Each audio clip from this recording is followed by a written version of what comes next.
My girlfriend said, "You're just jealous because I make more money than you." During our fight about her spending habits, I said, "You're right. I am jealous." Then I showed her my other bank account.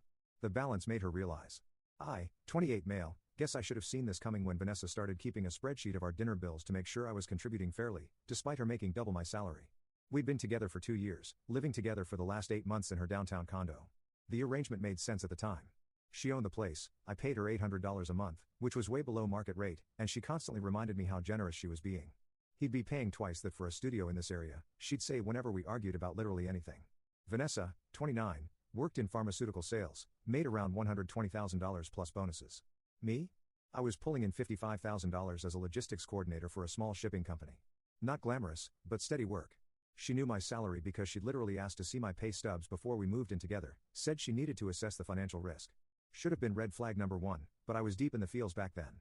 The spending thing started small, designer purses here and there, then it escalated, $400 dinners, weekend trips to wine country, a new Tesla Model Y, all while complaining she was broke by the 20th of each month. Credit cards are basically free money if you pay the minimum, she'd laugh. Meanwhile, she'd side-eye me for buying generic cereal.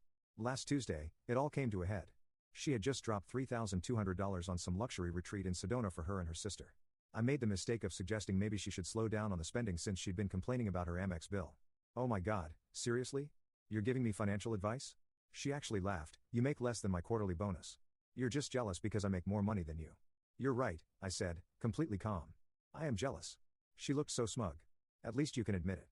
Maybe focus on your own career instead of counting my money."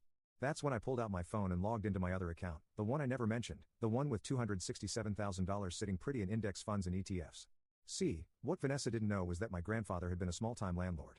Nothing fancy, just 3 rental properties he bought in the 80s. When he passed 5 years ago, he left them to me.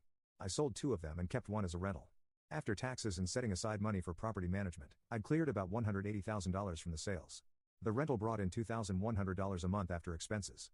I'd been living well below my means for years, investing everything.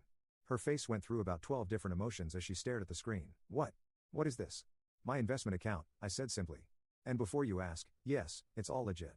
Inherited property, sold it, invested wisely. Been doing this since before we met. You've been lying to me this whole time." "Never lied. You never asked if I had other assets. You only wanted to see my pay stubs, remember?"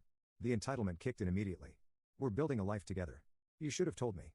Do you know how much stress I've been under thinking I was carrying us financially?" "Carrying us? I pay you rent. I buy groceries. I pay for half our dates. How exactly are you carrying us?" That's when she dropped the mask completely. "I've been subsidizing your lifestyle, this condo, our vacations, everything, and you've just been sitting on $250,000. Your vacations that I paid my share for, and I pay you market rate rent for a room,